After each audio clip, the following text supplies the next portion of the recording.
We all start down the road of being a PT with aspirations of not just wanting to be an okay clinician, but of wanting to be an exceptional one. And by the end of PT school, we're just ready to be done. We want to get out there and start doing that. We want the learning to be done. But the truth is, that's where the learning really starts. And that's where residency comes in. We take clinicians during those crucial early years of their career and give them the ultimate launch into an upwards career trajectory. The future of the cardiovascular and pulmonary residencies is very bright as we get out there and demonstrate that we should be at the forefront of cardiac and pulmonary rehab, that we should be leading those programs. As we're more in the ICUs and getting patients that are sicker and sicker up, we are the experts in that field. During a residency program, residents may get a variety of clinical experience in various settings, including both inpatient and outpatient, cardiac and pulmonary diagnoses, as well as the spectrum of the lifespan from pediatrics to geriatrics. Residents also receive expert one-on-one mentoring from an expert in the field, and that's where the magic really happens. There is nothing like being able to get that one-on-one time with somebody who has already been through either a residency program or has spent a ton of time, has passed their board specialty certification, and is willing and taking the time to pour into you as an incoming resident. If this relationship is successful, this is also going to be a mentor that you can rely on for the rest of your career. Residents are also provided didactic education to further their cardiopulmonary knowledge, and they get involved in a variety of career development activities such as teaching in DPT programs, research involvement, interprofessional observations, or volunteer work. This all differs a little bit depending on the program. The result of all this, though, is that by the end of a residency program, the resident has launched their career forward and has the skills to pursue specialty certification in cardiovascular and pulmonary physical therapy.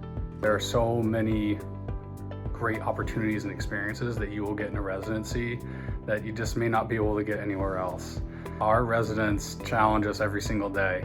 They're asking really tough questions and they're pursuing that deeper understanding and really looking to grow their knowledge base, and that's fun. I chose to complete residency in order to expand my clinical knowledge and experience so that I can really work at the top of my license to provide the best care possible to all my patients. And I wanted mentorship from expert clinicians and cardiopulmonary PT in order to do so. Being able to discuss diagnoses and their interventions that they've chosen for those patients and why they've intervened at what times. That helped me grow in my own clinical understanding of their reasoning, but also develop my growth and my ideas of when interventions are most appropriate for our patients. The advice that I would give to any student, any prospective resident, is to compare the programs. What you really need to look for is what are the different things? What are the unique things? What are the opportunities that you're going to be able to get out of this?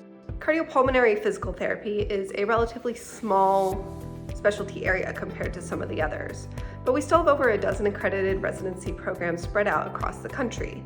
From California to Florida and from Michigan down to Texas, we have great residency programs in several geographic areas.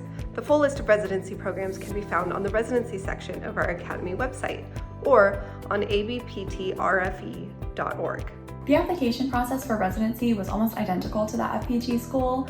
I researched which programs I was interested in throughout PT school, and then I used the RFPTcast website to get the info for contacting all the directors of the programs that I was interested in, and they were all more than happy to answer all of my questions. And then I interviewed with the residencies that I was interested in so I could determine which was the best fit for me. You may take a smaller salary right in the beginning, but I guarantee you within several years, especially in the cardiovascular and pulmonary world, if you have this board specialty certification because you've gone through this residency, you've gone through this mentorship, you've challenged yourself, your earnings are going to be a whole lot higher 5, 10, 15 years out. If being a content expert is something that aligns with your goals, if you want to improve your practice, if you are considering sitting for a board certification, you should really strongly consider a residency program. I would definitely recommend completing a residency program in cardiovascular and pulmonary physical therapy to anybody. The first few years out of PT school are not easy. You deal with a steep learning curve trying to connect the dots between your DPT education and clinical practice. You're likely new to navigating a healthcare system, and it takes a long time to gain confidence, experience, and expertise.